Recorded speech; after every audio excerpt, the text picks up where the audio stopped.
Hey, what's up everybody? Welcome back to Mad Medicine. In this video, we are going to be talking about ADHD. Now, before we get started, don't forget to like, comment, and subscribe to the channel if you guys are new. Now, with that being said, let's discuss attention deficit hyperactivity disorder, ADHD. ADHD is a disorder that makes it difficult for a lot of people to pay attention and to control their impulsive behaviors. That is probably the two most important parts about ADHD. So if you can remember anything, remember that they have an attention problem and they have an hyperactivity issue, and that is also in the name, ADHD. Now, hyperactivity is actually the hallmark of the disease, and that's very important to understand. Patients who have ADHD are often very hyperactive. They often have to get up and move around. They often have to fidget with their hands, or their legs are usually shaking. And that type of hyperactivity is a very common manifestation of ADHD. In addition, patients with ADHD also have poor impulse control. So you may have a patient with ADHD who is constantly eating because they have that poor impulse control. They see food and they just want to eat it.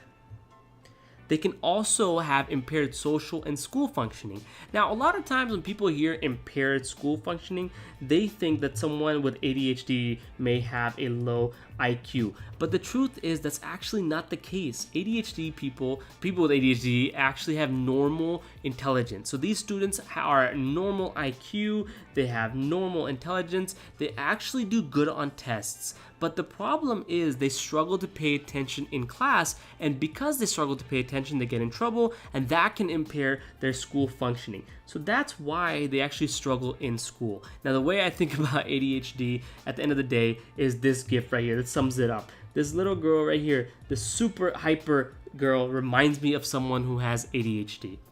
Now, as far as ADHD is concerned, I forgot I put this gift in there. Yeah, this is another hyper-ass kid. Anyways, as far as ADHD is concerned, the cause is unknown. We don't know why patients actually develop ADHD and what's going on. The diagnostic criteria for ADHD is pretty important, and I think you should understand this because you will definitely be diagnosing patients with ADHD at some point in your career. Patients who have ADHD who are presenting must have symptoms that have been present before age 12. And the reason why that's important is because a lot of times patients will present saying that they have symptoms of ADHD in order to maybe get the drugs that are stimulants, or to use the drugs because they're addicted, or they just want to use them for a study aid and they don't actually have ADHD. The symptoms must be present before age 12. The symptoms must be present for at least 6 months, and they must be present in at least 2 different settings. So that means they must be present at the home, or at school, or at home, or at work, or somewhere else. But they must be present in at least 2 different settings. Epidemiology-wise, ADHD is 4 times more common in males. That sucks for me, because then I'm more susceptible to ADHD. And patients will mostly present around age 6 to 12. So that's the typical presentation range. And ADHD will often persist into childhood. There is no definitive cure for ADHD because it does not go away. However, we do have certain types of treatments for ADHD. Now, these treatments include conditioning, such as classical conditioning or operant conditioning, training someone to not be hyperactive by giving them rewards or by punishing them. You could do behavioral therapy as well. However, the efficacy and the success rate of this is kind of low compared to medications, okay? Medications are very helpful for patients with ADHD. And you have 3 main classes of medications when you are treating patients with ADHD. You have stimulants, you have non-stimulants, and you have alpha-2 agonists. And we're going to start talking about these from now on, and we're going to dive deeper into this. So let's start talking about medications, and specifically ADHD stimulants. Now, the whole purpose of stimulants in ADHD are to increase CNS dopamine and norepinephrine activity. That is the whole purpose of stimulants. So keep that in mind. Stimulants equals norepinephrine plus dopamine, and increase norepinephrine and dopamine, okay?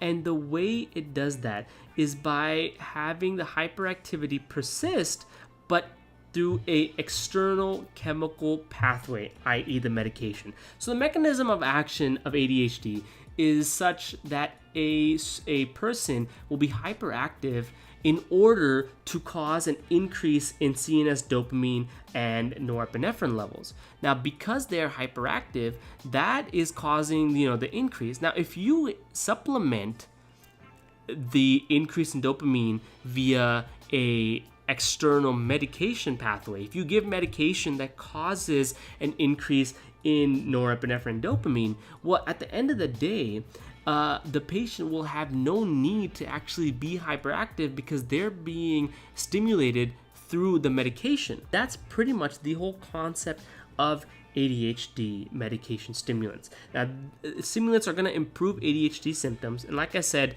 ADHD children are stimulated by hyperactivity, and the medication will provide a stimulation so that they don't have to be hyperactive.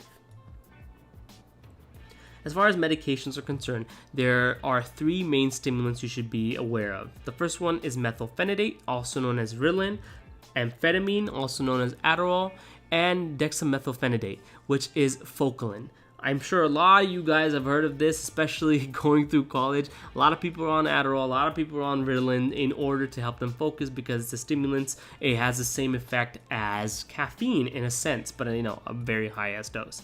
Now, the mechanism of action of stimulants is that they block the reuptake of dopamine and serotonin. That's very, very important. And because of this, you're going to have an increase in dopamine and norepinephrine activity in the central nervous system. Now, some evidence also suggests that they can induce the release of CNS hormones. However, the main mechanism of action you should be aware of is blocking the reuptake of dopamine and serotonin. That is what stimulants mainly do, and that's probably what's going to be tested. Now, as far as adverse effects, you have loss of appetite, which is eventually going to cause weight loss.